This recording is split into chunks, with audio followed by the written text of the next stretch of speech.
Hello everyone. इस video lecture में हम लोग बात करेंगे जनरल एप्टीट्यूड का खास टॉपिक रेशियोज के बारे में। ठीक है। ये टॉपिक जो है आपका गेट पॉइंट ऑफ व्यू से काफ़ी इंपॉर्टेंट टॉपिक रहेगा। समझ गए। एग्जाम में से क्वेश्चन जो है बहुत ज़्यादा पूछा जाता है और जनरली लोग गलती कर देते हैं। तो आपको हम जो है सबसे पहले इसका बेसिक थ्योरी जो है वो आपको हम बता देते हैं। रेशियो का बेसिक थ्योरी बता देते हैं। उसके बाद आपको हम गेट का कुछ क्वेश्चन करके दिखा देंगे। समझ गए। और कुछ शॉर्टकट भी बता देंगे, मतलब ट्रिक्स भी बता देंगे, जिससे कि आप एग्जाम में देखते ही क्वेश्चन को आसानी से बना सकते हैं। तो सबसे पहले बेसिक्स ऑफ रेशियो रेशियो के बारे में हम लोग थोड़ा जानकारी ले लेते हैं। रेशियो होता क्या है। जैसे ratio is a comparison of two quantities of the same kind expressed as a fraction. Ratio हमारा क्या होता है, दो क्वांटिटी का कंपेरिजन है। ठीक है। जैसे कि मान के चलो कि कोई कहता है ना कि हम जो है दूध में पानी मिला दिए। ठीक ना। तो दूध में पानी मिलाए किस रेशियो में मिलाए। ठीक है। जैसे कि मान के चलो हमारा कहा गया है कि 1:4 के रेशियो में पानी मिलाया गया है। बात समझ में आ रही है। 1:4 के रेशियो में पानी मिलाया गया दूध में। तो इसका मतलब ये हो गया कि अगर हमारा दूध जो है 4 किलो था तो उसमें 1 किलो पानी मिलाया गया है। 1:4 को हम लोग क्या लिख सकते हैं, 1/4 के रूप में भी लिख सकते हैं। तो रेशियो हमारा क्या है, कंपेरिजन है किसका, दो क्वांटिटी का। बात समझ में आ रही है। और ये क्वांटिटी अगर सेम काइंड का हो तो ज्यादा अच्छा है। और इसको हम लोग किस कैसे रिप्रेजेंट करते हैं, फ्रैक्शन के रूप में रिप्रेजेंट करते हैं। बात समझ गए। तो रेशियो को हमको अगर दिखाना होगा तो कैसे दिखाएंगे, या तो हम लोग A:B लिख सकते हैं या फिर A/B लिख सकते हैं। हम लोग दोनों तरीके से रेशियो को दिखा सकते हैं। या तो इस तरीके से लिखिए A:B, या नहीं तो इसी चीज को हम लोग कैसे लिख सकते हैं, फ्रैक्शन के रूप में लिख सकते हैं, A/B के रूप में। ठीक। तीसरा पॉइंट क्या है, ratio must have the same unit for both quantities. जिस समय आप रेशियो दिखाइएगा तो हमारा यूनिट क्या होना चाहिए, सेम होना चाहिए। अब ऐसा नहीं कि ऊपर में कोई क्वांटिटी किलोमीटर में ले लिया, जैसे ऊपर में 4 किलोमीटर है और नीचे में 1000 मीटर है। ठीक है। तो आपको क्या ध्यान रखना है कि ऊपर नीचे हमारा यूनिट क्या होना चाहिए, सेम होना चाहिए। ऊपर किलोमीटर है और नीचे मीटर है, दोनों सेम यूनिट नहीं है। तो आपको क्या करना पड़ेगा, पहले यूनिट सेम मेंटेन करना पड़ेगा, तभी आप क्वेश्चन सॉल्व कीजिएगा। उसके बाद लास्ट पॉइंट आपको इसमें हम बताते हैं, जैसे कि हमारा जो रेशियो है इसको लिखने का क्या तरीका है। जैसे अगर कोई कहेगा A and B are in the ratio 3:5। अगर आपको क्वेश्चन में कह रहा है कि ए और बी जो है हमारा किस रेशियो में, 3:5 में, इसका क्या मतलब होता है, A/B = 3/5। इसका क्या मतलब हो जाएगा सर, A/B = 3/5। ठीक। तो ये हमारा रेशियो का कुछ बेसिक जानकारी था। अब यहाँ से हम लोग इसका कुछ प्रॉपर्टीज भी देखते हैं। पहला प्रॉपर्टी हमारा क्या हो जाएगा, प्रॉपर्टीज देखेंगे हम लोग रेशियो का। इसमें हमारा जो पहला प्रॉपर्टी वो क्या कहता है, ratios remain unchanged if both terms are multiplied or divided by the same non zero number. अगर सेम नॉन जीरो नंबर से आप मल्टीप्लाई या डिवाइड कीजिएगा तो हमारा रेशियो अनचेंज रह जाता है। ठीक है। तो इसका एक एग्जांपल के थ्रू आपको हम समझाते हैं कि क्या कहना चाह रहा है। देखिए हमारा पॉइंट क्या कहता है, रेशियो रिमेन अनचेंज्ड। मान के चलिए हमारे पास कोई नंबर है 3/5। 3/5 मतलब 3:5 का रेशियो है। ठीक है। तो ये 3/5 है। अगर इसमें हम ऊपर नीचे नन जीरो नंबर जैसे कि मान के चलो ऊपर भी हम लोग 2 से गुना कर देते हैं और नीचे भी 2 से गुना कर देते हैं, तो हमारा रेशियो ये क्या रहेगा, सेम रहेगा। जैसे कि ऊपर 2 से गुना कीजिएगा ये हो जाएगा 6, नीचे कीजिएगा 10। लेकिन जब 6 और 10 को सिंप्लीफाई कीजिएगा तो ये फिर हमारा क्या आ गया, 3/5 आ गया। तो वही चीज हमारा पहला पॉइंट कहता है, अगर हमारा कोई रेशियो है वो अनचेंज रहेगा कब, जब उसमें हम लोग जो है नन जीरो नंबर से मल्टीप्लाई करते हैं। ठीक है। मल्टीप्लाई भी करते हैं और डिवाइड भी करते हैं, मतलब ऊपर नीचे सेम नन जीरो नंबर से मल्टीप्लाई डिवाइड करेंगे, रेशियो हमारा क्या रहेगा, अनचेंज रहेगा। ये पहला पॉइंट हो गया। दूसरा पॉइंट क्या कहता है, ratio are always expressed in their simplest form. Ratio को आप जब भी दिखाइएगा उसके सिंपल फॉर्म में दिखाइएगा। बात समझ में आ रही है। रेशियो को आप जब भी दिखाइएगा तो उसके सिंपलेस्ट फॉर्म में दिखाइएगा। ठीक ना। जैसे कि 6:10 है तो आपको 6:10 नहीं लिखना है, आपको जो फाइनल आंसर होगा वो आपको क्या लिखना है, 3/5 लिखना है। क्योंकि हमारा 6:10 क्या अभी सिंपल फॉर्म में नहीं है, तो इसको हम लोग सिंपल कर लेंगे, 3:5 हो जाएगा। अगला पॉइंट क्या कहता है, इनवर्स रेशियो। इनवर्स रेशियो क्या होता है, if ratio is A:B then inverse is B:A। अगर मान के चलिए हमारा रेशियो A:B दिया हुआ है, A:B का मतलब क्या हो गया, A/B। तो इसका अगर हमसे इनवर्स पूछेगा तो ये इनवर्स इसका क्या हो जाएगा, इसका इनवर्स जो है A:B का इनवर्स क्या हो जाएगा, B/A हो जाएगा। यानी कि इसका इनवर्स क्या हो जाएगा, B:A इसका इनवर्स हो जाएगा। बात समझ में आ रही है। अगर आपको क्या दिया हुआ है, अगर आपको a/b दिया हुआ है तो इसको हम लोग a/b को क्या लिख सकते हैं, a/b लिख सकते हैं। तो इसका इन्वर्स क्या हो जाएगा, डिनोमिनेटर ऊपर न्यूमरेटर नीचे, a/b का इन्वर्स b/a, इसको b/a लिख सकते हैं। चलिए इसके बाद हमारे पास अगला पॉइंट जो है वो क्या है, अगला पॉइंट क्या कहता है, इफ a/b बराबर c/d देन a/d बराबर b/c। ये क्रॉस मल्टीप्लीकेशन है, इसको आपको हम समझाते हैं। जैसे a/b बराबर c/d, a/b का मतलब a/b, c/d का मतलब c/d। अब इसको अगर आप क्रॉस मल्टीप्लाई कीजिएगा तो यहाँ से आपका क्या हो जाएगा, a/d बराबर b/c। यही आपका कहता है। तो रेशियो में हम लोग क्रॉस मल्टीप्लाई करते ही है, क्वेश्चन को सॉल्व करने में बहुत आसान होता है। ये प्रॉपर्टी हम लोग जो है मैथ में बहुत ज्यादा इस्तेमाल करते हैं। लोग को पता नहीं कि ये प्रॉपर्टी क्या है, लेकिन हम लोग ये क्रॉस मल्टीप्लीकेशन सबसे ज्यादा इम्पोर्टेंट इस्तेमाल करते हैं। और ये हमारा जो है किस चीज का प्रॉपर्टी है, रेशियो का प्रॉपर्टी है। चलिए आगे बढ़ते हैं हम लोग यहाँ से। Types of ratio. अच्छा, टाइप्स ऑफ रेशियो देखने से पहले आपको हम एक बहुत मजेदार चीज बताते हैं। जैसे हम लोग अगर लिखते हैं ना कि हमारा जो है a/b का रेशियो है, a/b का रेशियो है, ठीक है। तो इसमें a जो होता है इसको हम लोग क्या कहते हैं, एंटीसीडेंट कहते हैं। a जो होता है होगा इसको हम लोग क्या कहेंगे, एंटीसीडेंट। और ये b जो है इसको हम लोग क्या कहेंगे, कॉन्सिक्वेंट कहेंगे। बात समझ में आ रही है। तो हमारा जो पहला वाला है रेशियो में, जो पहला वाला पार्ट है उसको हम लोग एंटीसीडेंट कहेंगे और दूसरा वाला पार्ट को कॉन्सिक्वेंट कहेंगे। इसी को हम लोग फ्रैक्शन के रूप में कैसे लिखते हैं, a/b लिखते हैं। यानी कि ऊपर वाला जो न्यूमरेटर है वो हमारा क्या हो जाएगा, ये जो ऊपर वाला न्यूमरेटर है वो हमारा क्या हो जाएगा, ये न्यूमरेटर एंटीसीडेंट कहलाएगा और नीचे वाला हमारा क्या कहलाएगा, कॉन्सिक्वेंट कहलाएगा। तो ये नाम आप याद रखिएगा, क्योंकि जनरली हमारा गेट एग्जाम सब में हमसे अल्टरनेट नेम पे ही क्वेश्चन बनाता है, ताकि बच्चा देखे और डर जाए, उसको लगेगा कि क्या पूछ दिया, हमको तो आता ही नहीं है। बात समझ गए। चलिए इसमें हम लोग टाइप्स ऑफ रेशियो देखते हैं। रेशियो हमारा कितना तरह का होता है। तो सबसे पहला टाइप जो है सिंपल रेशियो, ठीक है। दो क्वांटिटी के बीच डायरेक्ट कंपैरिजन, वो आपका क्या कहलाता है, सिंपल रेशियो कहलाता है। जैसे कि मान के चलिए 3:4, ये हमारा दो क्वांटिटी है, इसके बीच में डायरेक्ट हम लोग जो है कंपेयर कर रहे हैं, तो ये हमारा रेशियो क्या हो जाएगा, 3:4 हो जाएगा। अगला चीज क्या है, कंपाउंड रेशियो। कंपाउंड रेशियो मतलब ऑब्टेन्ड बाय मल्टीप्लाइंग टू और मोर रेशियोज, ठीक है। ये हमारा दो या दो से अधिक रेशियो को मल्टीप्लाई करने के बाद मिलता है। जैसे कि मान के चलो, अगर तुमको कोई क्वेश्चन में दिया हुआ है कि a/b का रेशियो हमारा क्या है, 2:3 है, ठीक है।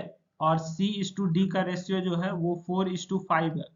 बात समझ में आ रही है। किसी क्वेश्चन में क्या दिया हुआ है, a/b का रेशियो 2:3 है और c/d का रेशियो 4:5 है, ठीक। तो इसमें अगर आपको कंपाउंड रेशियो निकालने देगा तो आप क्या कीजिएगा, न्यूमरेटर को मल्टीप्लाई कर दीजिए। जैसे a/b क्या हो जाएगा, ये a/b इज इक्वल टू 2/3 हो जाएगा। इसको जब आप लिखिएगा तो ये क्या हो जाएगा, c/d is equal to 4/5। Compound ratio निकालने कहेगा तो आप क्या कीजिएगा, न्यूमरेटर को आपस में मल्टीप्लाई कर दीजिए।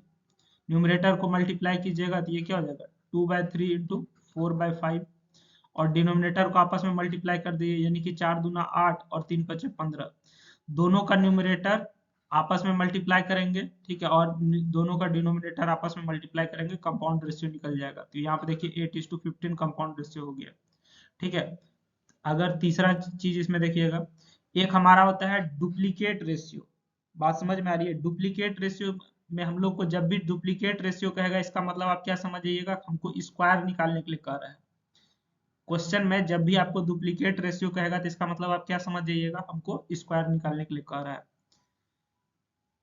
जैसे कि मान के चलिए a/b बराबर 3:4 दिया हुआ है, ठीक है। तो इसका डुप्लीकेट रेशियो क्या हो जाएगा, a²b² बराबर 9/16। क्वेश्चन क्या कर रहा है कि a/b इज इक्वल टू 3:4 दिया हुआ है आपको। बात समझ में आ रही है। यानी कि a/b बराबर क्या है, 3/4 है। अब क्वेश्चन आपसे क्या कर रहा है, इसका डुप्लीकेट रेशियो निकालिए। तो डुप्लीकेट मतलब अभी तुरंत आपको बताएं, डुप्लीकेट जैसे कहेगा तो आप क्या समझिएगा, स्क्वायर। तो आपको क्या निकालना है, a²/b² निकालना है। तो a² क्या हो जाएगा, 3 का स्क्वायर 9, b का स्क्वायर यानी कि 4 का स्क्वायर 16। बात समझ गए। इस तरीके से आप क्या निकाल दीजिएगा, डुप्लीकेट रेशियो निकाल दीजिएगा। अगला हमारा क्या है, ट्रिप्लीकेट रेशियो। ट्रिप्लीकेट रेशियो जैसे ही आपको आ जाएगा तो उसमें आप ट्रिप्लीकेट का मतलब क्या समझ जाइएगा, कि हमको जो है क्यूब निकालना है। बात समझ में आ रही है। ट्रिप्लीकेट का मतलब आप क्या समझ जाइएगा, आपको जो है क्यूब निकालना है। अब इसका एक एग्जांपल हम लोग देखते हैं ट्रिप्लीकेट का। सबसे पहले तो आपको क्या समझना है, ट्रिप्लिकेट शब्द आ जाएगा तो इसमें आपको इसका मतलब क्या समझना है, हमको जो है क्वेश्चन में क्यूब निकालना है। ठीक है, तो इसका एक एग्जांपल से हम लोग देखते हैं।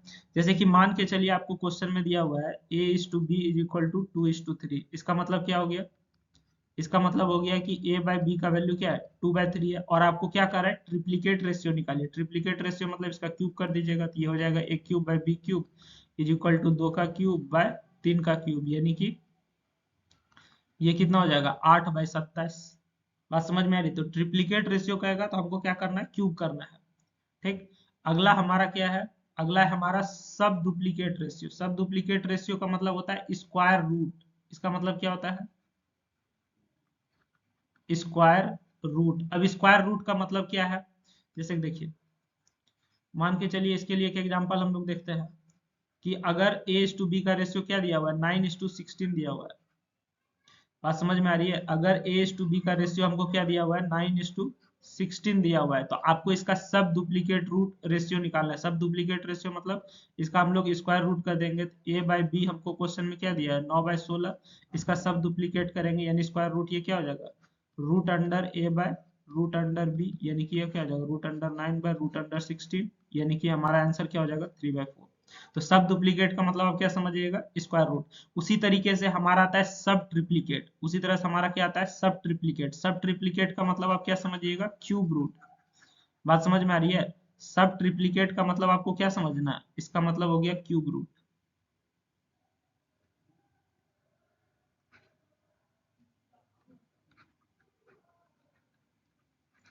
इसका एक एग्जांपल हम लोग देखते हैं।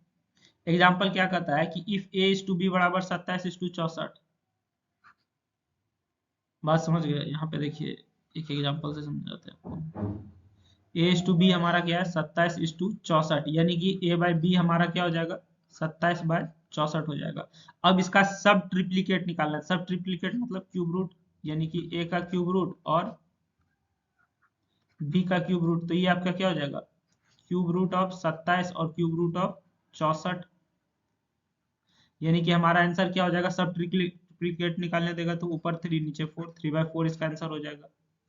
बात समझ गए, तो इसी तरीके से हमसे जो है पूछता है। और एक लास्ट हम लोग देख लेते हैं, वो हमारा क्या है, इनवर्स रेशियो। इनवर्स रेशियो में मतलब हमको उल्टा करना होता है, ठीक ना। इनवर्स रेशियो में हमको क्या करना होता है, उल्टा करना होता है। तो इसका एक एग्जांपल से हम लोग समझते हैं इनवर्स रेशियो का।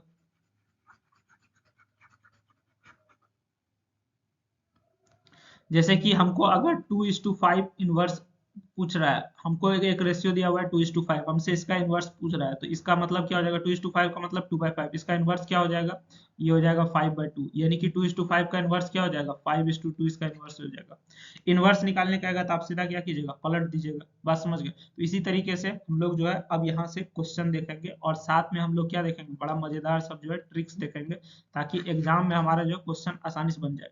अक्सर देखिए एक बात बताते हैं, हम लोग जब घर में पढ़ाई करते हैं ना, तो हम लोग को लगता है ये सब तो बन ही जाएगा, लेकिन जब आप एग्जाम में बैठ के क्वेश्चन बनाइएगा तो आपसे क्वेश्चन ही नहीं बनता, क्योंकि आपका पढ़ा हुआ नहीं है।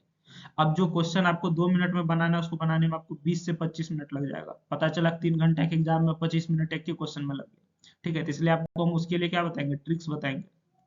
अब यहाँ से आगे बढ़ते हैं हम लोग। जैसे देखिए हमारे सामने ये जो क्वेश्चन लिखा हुआ है कि a/b बराबर 3:4। बात समझ में आ रही है, a/b बराबर 3:4। उसके बाद b/c बराबर 6:7। b/c बराबर 6:7। ठीक है, तो आपसे क्या पूछ रहा है कि a/b/c हमारा जो है क्या होगा, यही सवाल है। अब देखिए इस क्वेश्चन को गौर से देखिएगा, तो यहाँ पे आपको एक चीज कॉमन दिख रहा है। क्या कॉमन दिख रहा है सर, कि पहला वाला लाइन में भी बी है, दूसरा वाला लाइन में भी बी है, लेकिन यहाँ पे जो बी का वैल्यू है, यहाँ पे जो बी का वैल्यू है, दोनों अलग अलग है। बात समझ में आ रही है, तो अब यहाँ पे हम लोग क्या करेंगे, इस तरह के क्वेश्चन को सॉल्व करने का एक सबसे बढ़िया तरीका क्या है, कि आप जो है जो कॉमन चीज है उसका एलसीएम ले लीजिए। ठीक है, जो कॉमन क्वांटिटी है उसका आप क्या कीजिएगा, एलसीएम ले लीजिएगा। ठीक, तो हम लोग क्या करते हैं, इस तरह के क्वेश्चन को सॉल्व करने के लिए एलसीएम लेते हैं, किस चीज का, कॉमन वाला का। कॉमन क्या है हमारा, बी कॉमन है। ठीक है, तो LCM of the common,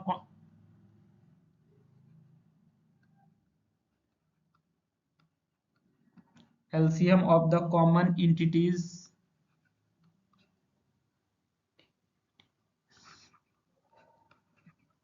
common entities का आपको क्या लेना है, एलसीएम लेना है। कॉमन इंटिटीज आपका क्या है, यानी कि आपको जो है बी का एलसीएम ले लेना है। तो बी का वैल्यू, इसमें दो वैल्यू दिया हुआ है, एक 4 दिया हुआ है और एक क्या दिया हुआ है, 6 दिया हुआ है। तो 4 और 6 का आपको एलसीएम लेना है। बात समझ में आ रही है? आपको जो है क्या, किसका एलसीएम लेना है, 4 और 6 का एलसीएम लेना है। तो आप एलसीएम लीजिएगा किसका, 4 और 6 का। 4 और 6 का एलसीएम लीजिएगा तो ये हमारा क्या आ जाएगा, 12 आ जाएगा। ठीक, अब आगे आपको क्या करना है कि ऐसा क्या मल्टीप्लाई करेंगे कि ये 4 हमारा 12 में कन्वर्ट हो जाए और ये 6 हमारा 12 में कन्वर्ट हो जाए। बात समझ में आ रही है? अब हमारा जैसे एलसीएम 12 हो गया ना, तो आपको देखना है कि हम लोग जो है पहला वाला इक्वेशन में ऐसा क्या मल्टीप्लाई करेंगे तो ये हमारा 4 जो है किस में कन्वर्ट हो जाए, 12 में, और ये 6 जो है कन्वर्ट हो जाए 12 में। ठीक, तो पहला वाला में हम लोग जो है, पहला वाला में हम लोग क्या करेंगे,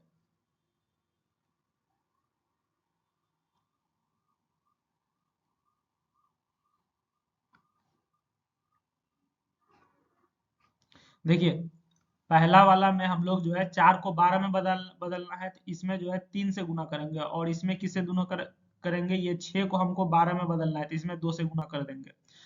बात समझ में आ रही है? तो अब हमारा जो है क्या हो जाएगा, गुना करने के बाद ए इस टू बी हमारा क्या हो जाएगा, 3 से गुना कीजिएगा 9 इस टू 12 हो जाएगा। बात समझ में आ रही है? और ये हमारा क्या हो जाएगा, बी इस टू सी बराबर क्या हो जाएगा, 6 गुना 12 गुना 14। ठीक, अब देखिए यहाँ पे भी हमारा जो है b का वैल्यू कितना आ गया, जैसे यहाँ पे b है तो यहाँ पे भी 12, यहाँ पे b है तो यहाँ पे भी 12, मतलब आप क्वेश्चन सॉल्व कर चुके हैं। अब आपसे जब पूछेगा क्या कि a is to B is to C बताइए, तो a का वैल्यू इसके अनुसार क्या हो जाएगा, a का वैल्यू हो गया 9, तो यहाँ पे 9 लिख दीजिए। b का वैल्यू क्या हो गया, 12। ठीक है, यहाँ पे भी देखिए b का वैल्यू 12 है, यहाँ पे भी b का वैल्यू 12 है, और c का वैल्यू तब क्या हो जाएगा, 14 हो जाएगा। तो इस क्वेश्चन का आंसर क्या हो जाएगा, 9 इज टू 12 इज टू 14। बात समझ गए, ये इसका आंसर हो जाएगा। अब इस क्वेश्चन का शॉर्टकट आपको बताते हैं। बात समझ में आ रही है? इस क्वेश्चन का आपको हम क्या बताते हैं, ट्रिक बताते हैं कि अगर एग्जाम में आ गया तो हम लोग इस क्वेश्चन को कैसे सॉल्व करेंगे ट्रिक के अनुसार। तो जैसे कि आपको क्या दिया हुआ है, क्वेश्चन को गौर से देखिएगा। क्वेश्चन में हमको क्या दिया हुआ है, यहाँ रहा आपका question, A is to B बराबर 3 is to 4, A is to B बराबर 3 इज टू 4, यानी कि ऊपर में आपको रेशियो दिया हुआ है 3 इज टू 4, पहला रेशियो, तो आप 3 इज टू 4 लिखिए। दूसरा रेशियो आपको क्या दिया हुआ है, 6 इज टू 7 दिया हुआ है, तो आप क्या लिखिए, 6 इज टू 7 लिखिए। अब इसको सॉल्व कैसे कीजिएगा, देखिए आपको यहाँ पे आपको गुना करना पड़ेगा।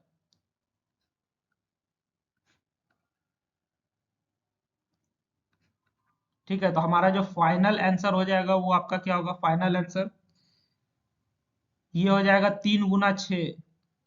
ठीक है, एरो हम मार्क कर दिया, आप देख लीजिएगा।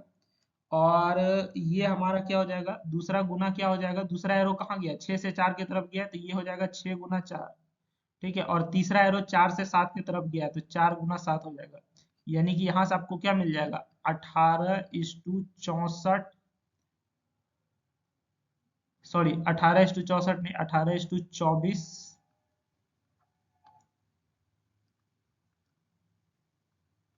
इस टू 28। ठीक है, 18 24 28। अब इसको आप क्या कीजिएगा, जैसे कि 18 24 28 सब में दो कॉमन है, तो दो कॉमन हटा के हम लोग सिंपलेस्ट फॉर्म में लिखते हैं। अभी तुरंत आपको बताया कि रेशियो हम लोग सिंपलेस्ट फॉर्म में लिखते हैं। तो 18 24 28 का सिंपल क्या हो जाएगा, 18 का हो जाएगा 9, 24 का हो जाएगा 12, और 28 का हो जाएगा 14। इसका आंसर देखिए, इस मेथड से भी हमारा आ गया क्या, 9 12 14। अभी आपको ये ट्रिक जो है थोड़ा लग रहा होगा, टाइम लग रहा है, लेकिन जब आप ये ट्रिक पे एक दो क्वेश्चन प्रैक्टिस कर लीजिएगा तो आप इस क्वेश्चन को आसानी से बना सकते हैं। तो हमको याद रखना है कि हम लोग जो है इस तरीके से जो पहला रेशियो ऊपर लिख देंगे, दूसरा नीचे लिख देंगे, और इस तरीके से एरो फॉलो करते हुए मल्टीप्लाई करके लिख देंगे। ठीक है, तो ये क्वेश्चन आसान हो गया।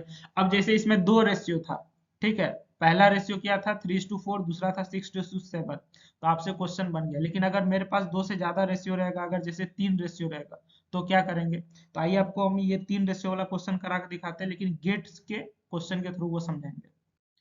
देखिए इस गेट के एग्जाम में, गेट 2022 के एग्जाम में, सिविल का गेट 2022 का एग्जाम था, शिफ्ट 1 में इस तरह का क्वेश्चन आया जिसमें 3 रेशियो दिया हुआ है, जैसे P/Q बराबर 1:2 दिया हुआ है, Q/R बराबर 4:3 दिया हुआ है, R/S बराबर 4:5 दिया हुआ है। तो ये 3 को हमको वैल्यू दिया हुआ है। इसको हम कैसे सॉल्व करेंगे? जैसे पिछला क्वेश्चन जो अभी आपको बताया ट्रिक वाला, उसमें क्या था कि 2 ही था, ठीक है, उसमें बस 2 रेशियो था, एक ऊपर एक नीचे था, इसमें 3 रेशियो हो गया। इसको कैसे सॉल्व करेंगे ये बताइए।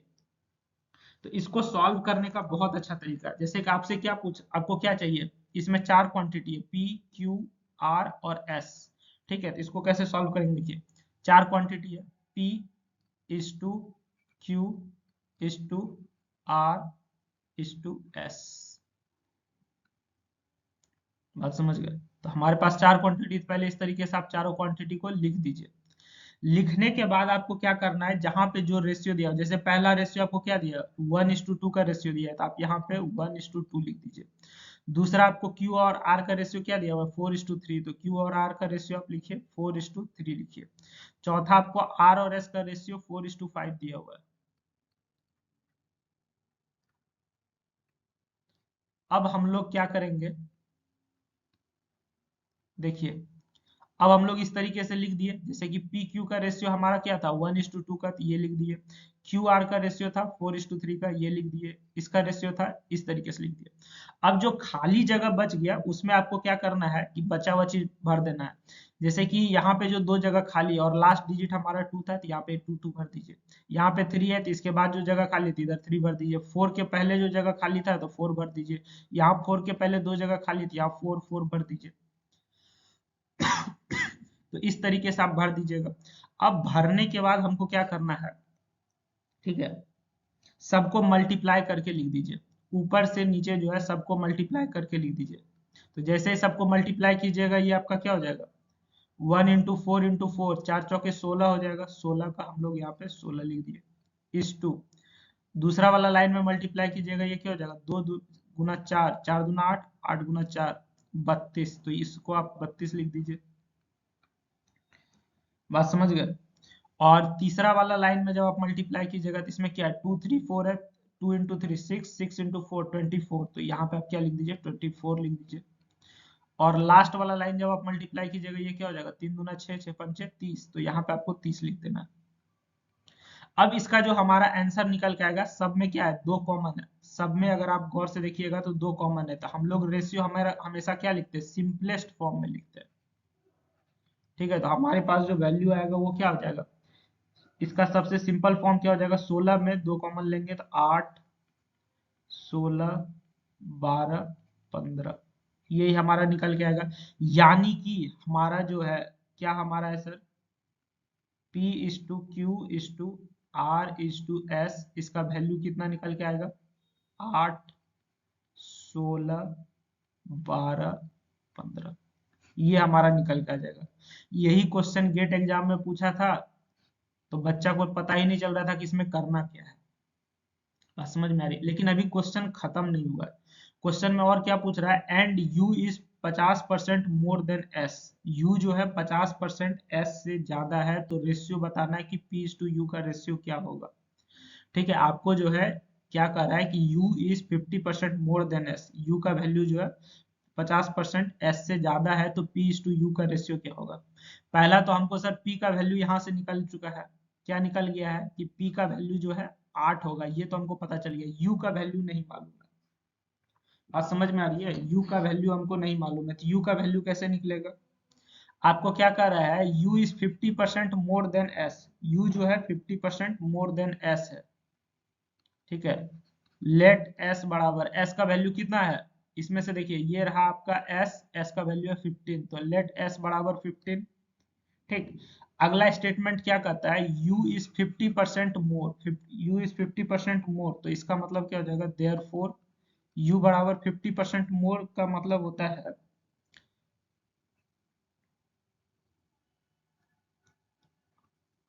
1 × 5, ठीक है।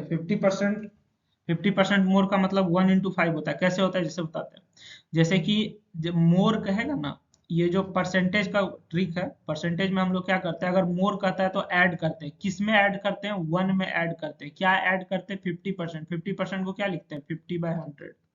तो 1 में ऐड करेंगे, अगर मोर कहेगा तो ऐड करेंगे। बात समझ में आ रही है? 50% कहेगा तो उसको क्या लिखते हैं? 50/100। और किस में ऐड करते हैं? 1 में ऐड करते हैं। अगर लेस कहता है तो हम लोग क्या करते हैं? 1 में सब्ट्रैक्ट करते हैं। बात समझ में आ रही है? 1 + 50/100 ये क्या हो जाएगा? 1.5 हो जाएगा। तो u का वैल्यू निकल गया हमारा, u बराबर 1.5 निकल गया। ठीक। अब हमको क्या करना है, क्वेश्चन में हमारा कह रहा है,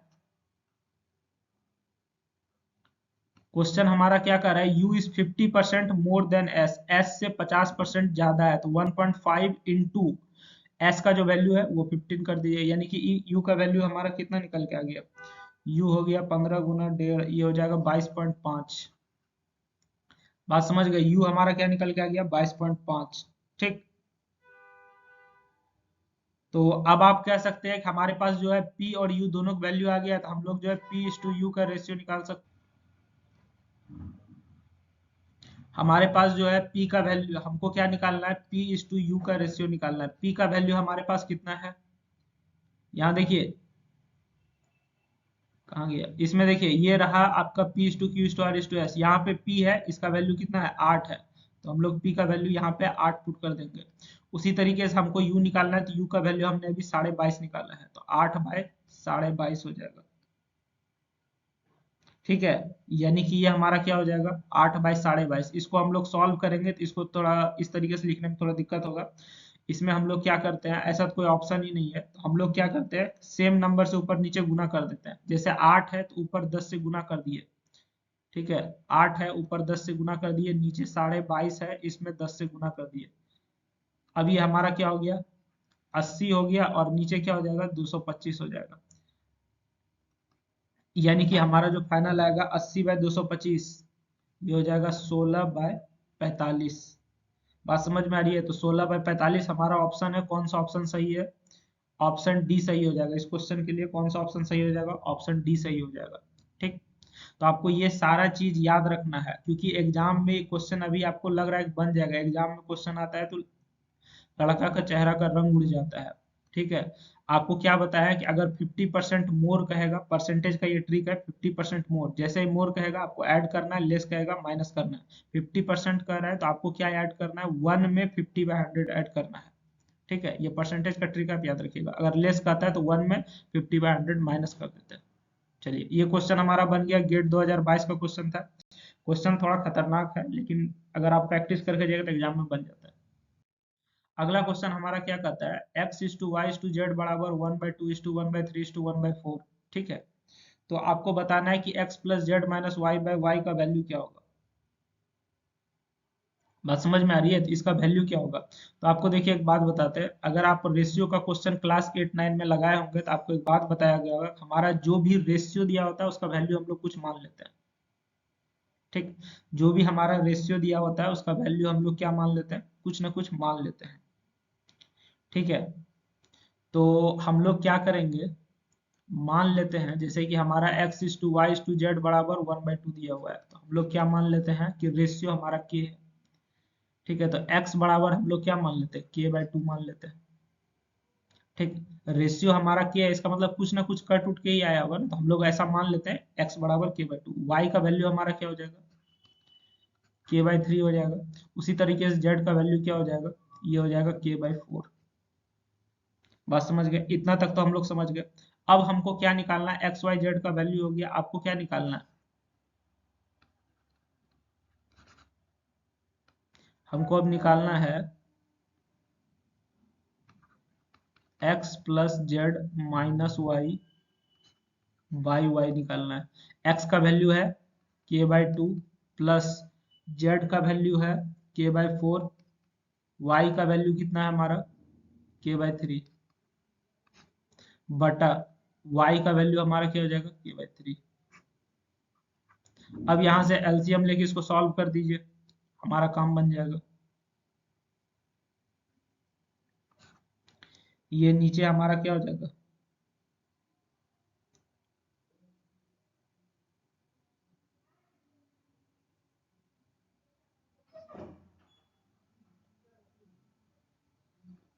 यहाँ से हमको जो मिलेगा वो हमको क्या मिलेगा, इसको जब आप सॉल्व कीजिएगा तो ये हमारा हो जाएगा,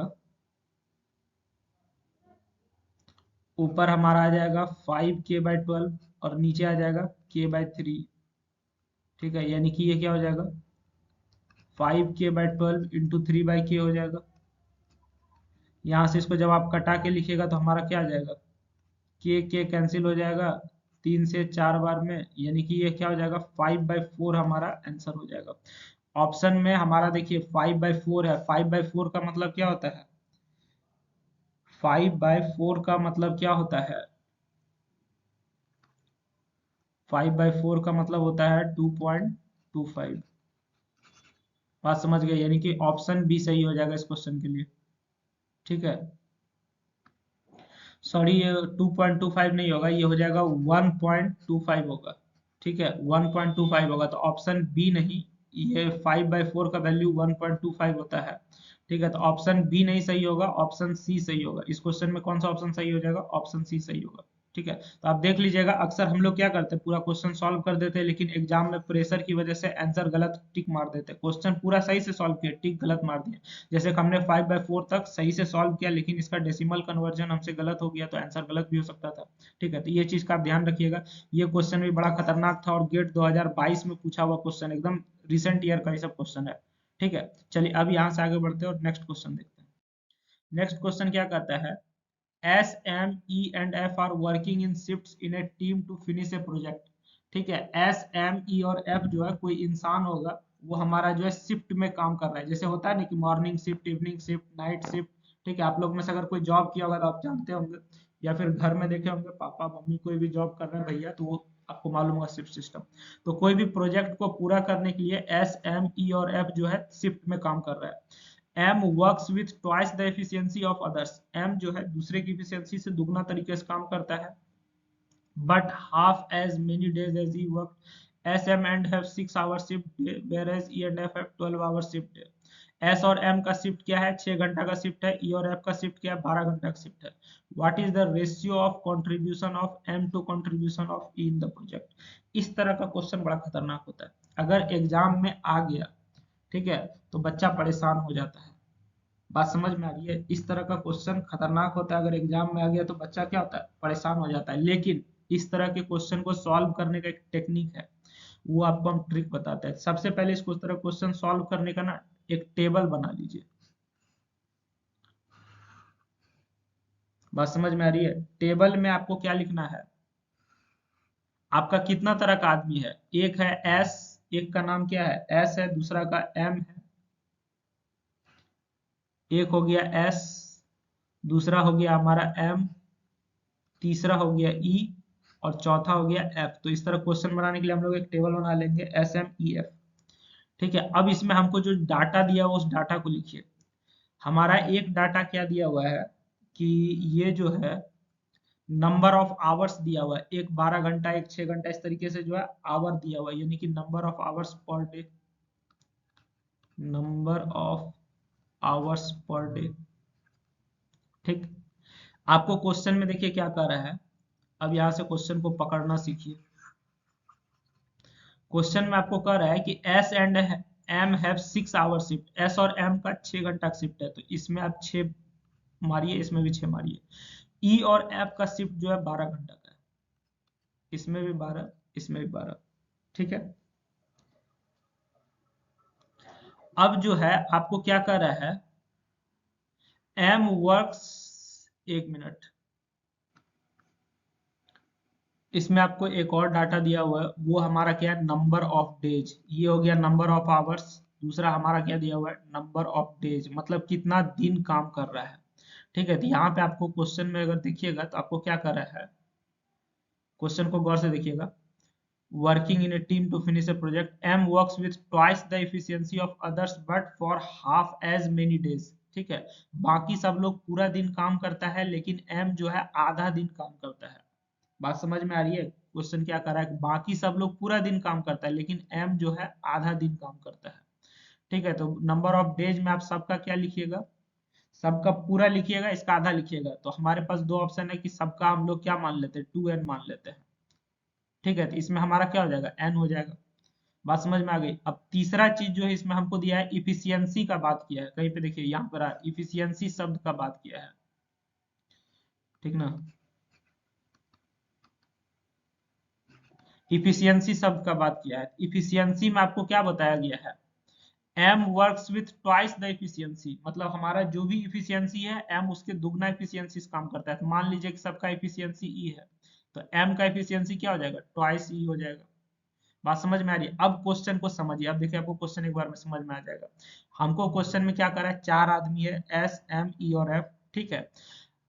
एस और एम जो है 6 घंटा काम कर रहा है, ठीक है, लेकिन एस जो है पूरा दिन काम कर रहा है और उसका इफिशियंसी ई है 6 घंटा काम कर रहा है। एम क्या कर रहा है, पूरा दिन काम नहीं कर रहा है, वो आधा दिन काम कर रहा है, 6 घंटा काम कर रहा है और इसका इफिशियंसी दुगना है। बात समझ में आ रही है। उसी तरीके से ई जो है 12 घंटा काम कर रहा है, पूरा दिन काम कर रहा है और इसका इफिशियंसी नॉर्मल यानी कि ई है, ठीक।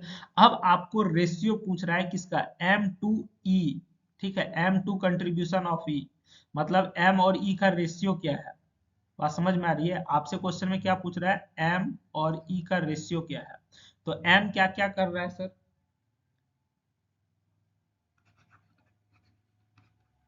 Ratio of M is to E, M is to E का रेशियो क्या हो जाएगा, एम क्या क्या कर रहा है, देखिए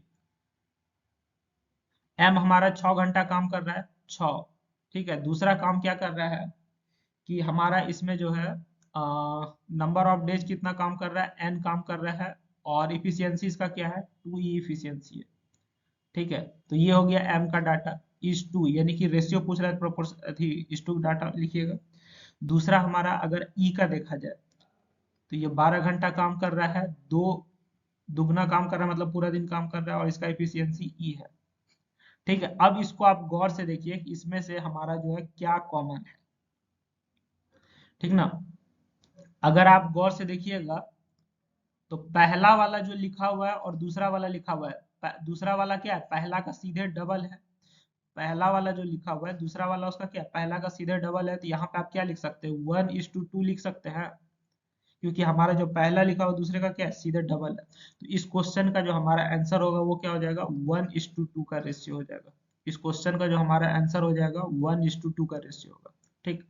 अब सवाल ये उठता है कि सर क्या हम लोग को इस तरह से ही क्वेश्चन आएगा, कैसे आएगा, नहीं आएगा। देखिए आपको क्या करना पड़ेगा, आपको पूरा चैप्टर रेशियो प्रोपोर्शन पढ़ना पड़ेगा। बात समझ में आ रही है। उसके बाद किसी स्टैंडर्ड बुक से क्वेश्चन लगाना पड़ेगा, ठीक है। तो तब जाके इस तरह का एक आध क्वेश्चन अगर आता है एग्जाम में तो बन जाएगा, लेकिन उम्मीद कीजिए कि इस तरह का टफ क्वेश्चन नहीं है। ये गेट 2016 में पूछा गया है। क्वेश्चन टफ नहीं होता है, लेकिन हर क्वेश्चन को सॉल्व करने का एक टेक्निक होता है। तो ये एक खास टाइप का क्वेश्चन है, इसको सॉल्व करने का यही टेक्निक है। आपको टेबल बनाना है, उसके बाद जो भी दिया हुआ है उसका रेशियो ले लीजिए, आंसर आ जाएगा, ठीक है। इस क्वेश्चन को आप 2-3 बार पढ़िए और प्रैक्टिस कीजिए। आई होप ये आपको अच्छे से जरूर समझ में आएगा। अगला क्वेश्चन क्या कहता है, देखिए बहुत आसान क्वेश्चन है ये। सिविल इंजीनियरिंग, सी मतलब सिविल इंजीनियरिंग, गेट 2020 में शिफ्ट 2 का पूछा सवाल है। The ratio of the sum of the odd positive integers from 1 to 100, sum of even positive 150 से 200, ठीक है। आपको किसका रेशियो पूछ रहा है, ऑड और इवन का रेशियो पूछ रहा है। बात समझ में आ रही है। क्वेश्चन में आपसे रेशियो क्या पूछ रहा है, ऑड पॉजिटिव का रेशियो पूछ रहा है 1 से 100 के बीच में, और इवन पॉजिटिव का रेशियो पूछ रहा है 150 से 200 के बीच में, ठीक है।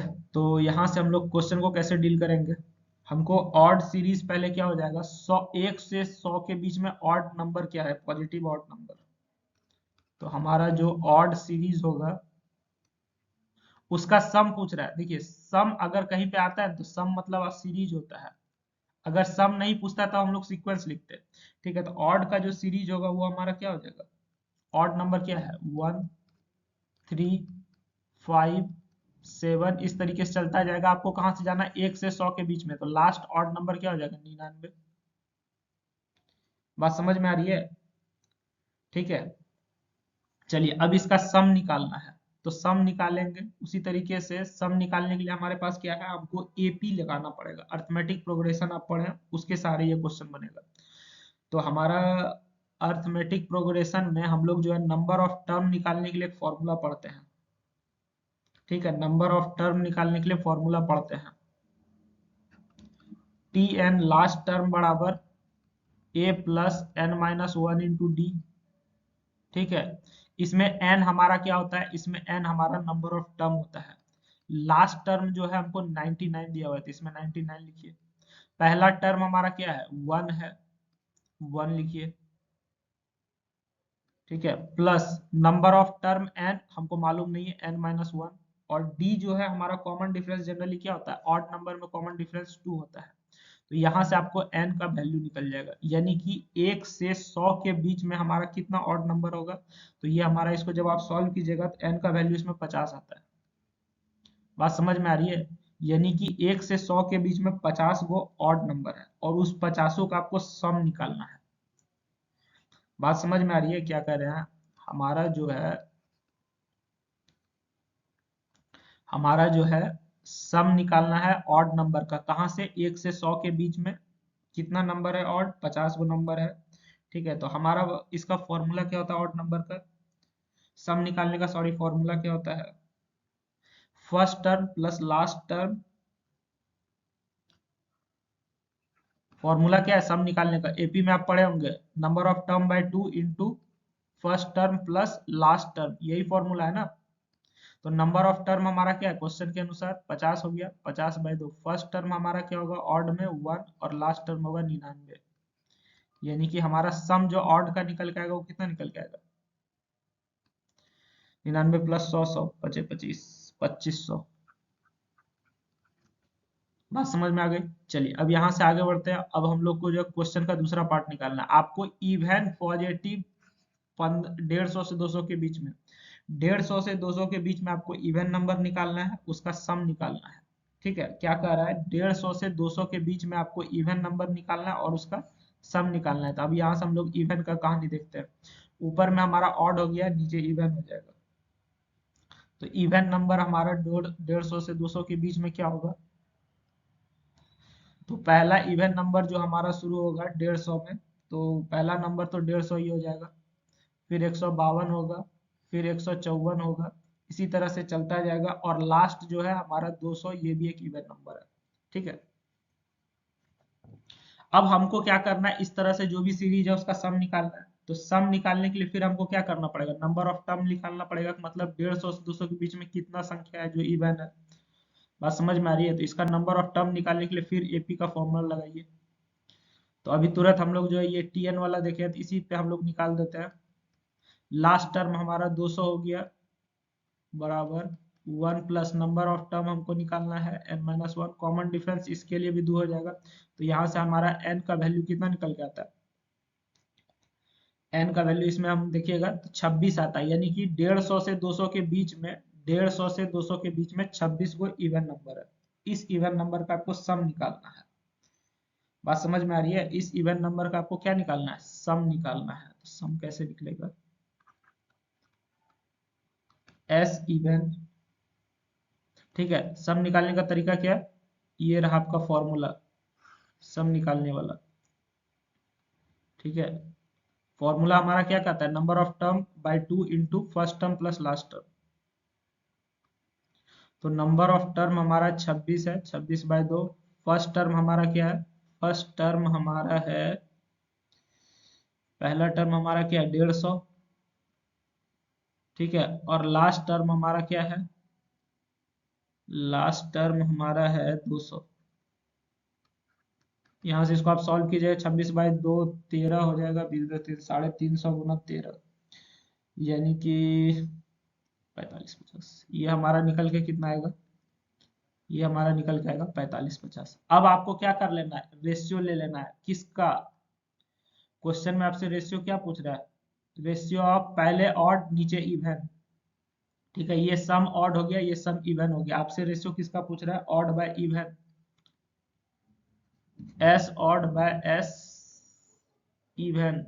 ऑड का कितना निकल के आया है, ये आया 2500। इवन का कितना निकल के आया है, 45 50 निकल के आया है। तो यहाँ से हमारा जो आंसर हो जाएगा वो कितना आंसर होगा बताइए, 2500 बाय 45 50। इसको जब आप सॉल्व कीजिएगा तो ये आएगा कितना, 50 बाय 91। यही हमारा आंसर हो जाएगा। कौन सा ऑप्शन सही है, 50:91। 50 बाय 91 का मतलब क्या हो गया, 50 बाय 91 का मतलब हो गया क्या, 50:91। ठीक है, यानी कि कौन सा ऑप्शन सही हो जाएगा, ऑप्शन ए सही हो जाएगा इस क्वेश्चन में। ठीक है, तो आप देखिए कि क्वेश्चन हमारा जो है पूछा रेशियो में गया है। ठीक है, क्वेश्चन हमारा पूछा रेशियो में गया है, लेकिन इसमें सीक्वेंस सीरीज भी आ गया है, यानी कि एपी का भी प्रयोग हुआ है। एपी में क्या, नंबर ऑफ टर्म निकालना, उसका सम निकालना। ठीक है, तो क्वेश्चन हमारा होता आसान है, लेकिन आपको बेसिक नॉलेज चाहिए। जनरली अगर आपको एप्टीट्यूड का क्वेश्चन एग्जाम में सही से सॉल्व करना है ना, ठीक है, अगर आप चाहते हैं कि एग्जाम में आपका एप्टी का क्वेश्चन सही से बन जाए, तो आपको क्या करना पड़ेगा, 8 से लेकर के 12 तक का पूरा मैथ आपको ध्यान में होना चाहिए।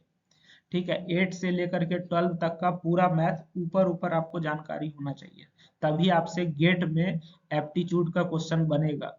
ठीक है, अगर पढ़ के जाइएगा तो कम टाइम में बनेगा, नहीं तो पता चला कि पूरा 3 घंटा जो है हम लोग गेट में एप्टीट्यूड का क्वेश्चन ही बनाते रहोगे।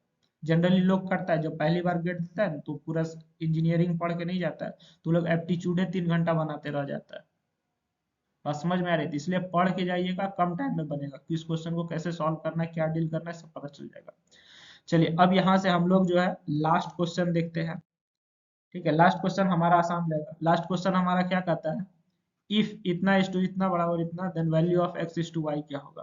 तो इस तरह का क्वेश्चन सबसे आसान होता है, ये हमारा ईएससी 2021 हाल फिलहाल का पूछा हुआ क्वेश्चन है।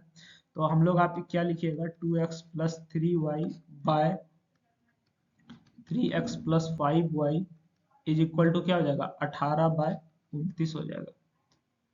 बात समझ गए। अब यहाँ से जब आप इसको सॉल्व कीजिएगा तो हम लोग क्या करेंगे, क्रॉस मल्टीप्लाई कर देंगे। आपको अभी थोड़ा देर पहले प्रॉपर्टी बताए थे रेशियो का, प्रॉपर्टी में कि हम लोग जो है क्या करते हैं, क्रॉस मल्टीप्लाई करते हैं। और ये मैथ का क्वेश्चन सॉल्व करने का बहुत ही आसान चीज है। क्रॉस मल्टीप्लाई में क्या करेंगे, गुना कर देंगे, तो ये हमारा हो जाएगा 29 गुना 2x plus 3y is equal to 18 गुना 3x प्लस 5y।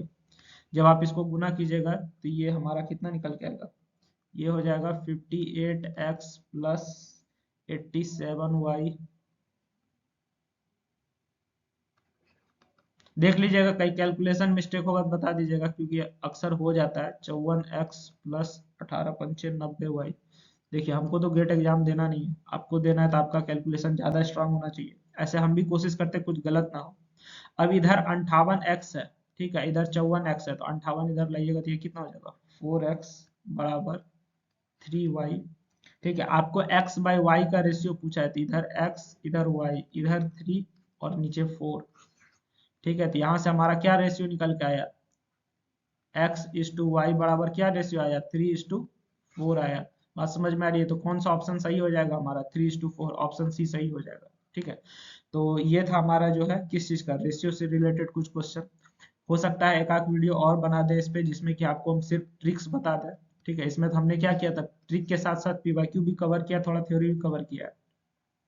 आप इस वीडियो को 2 से 3 बार देखिए अच्छे से, क्योंकि एक बार में बात समझ में नहीं आता है, तो 2 से 3 बार आपको इसको देखना है, अच्छे से देखना है। ठीक है, तो और एक बात का ध्यान रखिएगा, अगर आपको वीडियो अच्छा लग रहा है तो ज़्यादा से ज़्यादा लोगों को शेयर कीजिए, क्योंकि रेशियो जो है, यानी कि एप्टीट्यूड का सिलेबस सारा ब्रांच का सेम होता है, तो आप ज़्यादा से ज़्यादा लोगों को शेयर कीजिए, ताकि भला सबका हो सके। आज के लिए इतना ही। Thank you everyone. I hope आपको ये लेक्चर अच्छा लगा होगा, आपने लेक्चर एंजॉय किया होगा। आप हमारा बाकी वीडियो जरूर देखिएगा।